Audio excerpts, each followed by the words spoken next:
Finally ঘোষণা হলো জি বাংলার আপকামিং নতুন ধারাবাহিক কমলা নিবাসের টাইম স্লট।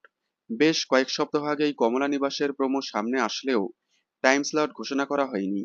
কমলা নিবাস ছাড়াও জি বাংলায় আসছে আরও একটি নতুন ধারাবাহিক অন্নপূর্ণার লক্ষ্মীরা। তাছাড়াও জি বাংলায় আসছে আরও বেশ কয়েকটি প্রোডাকশন হাউসের নতুন ধারাবাহিক। অন্যদিকে স্টার জলসায় প্রতিজ্ঞা, ঘূর্ণি ছাড়াও আসছে আরও একটি নতুন ধারাবাহিক। প্রতিজ্ঞা আগামী ৭ই এপ্রিল থেকে রাত ৯:৩০টায় দেখা যাবে। তবে এখনো পর্যন্ত ঘূর্ণি ধারাবাহিকের প্রোমো সামনে আসেনি। তবে যাই হোক, কমলা নিবাস দেখা যাবে আগামী ১৩ই এপ্রিল থেকে সন্ধ্যে ৬:৩০টায়। ওই স্লটে সম্প্রচার হচ্ছে চিরদিনই তুমি যে আমার। চিরদিনই তুমি যে আমার ধারাবাহিকটিকে সরিয়ে ওই স্লটে সম্প্রচার হবে নতুন ধারাবাহিক কমলা নিবাস। তবে চিরদিনই তুমি যে আমারকে কোন স্লটে দেওয়া হবে তা এখনো বলা যাচ্ছে না।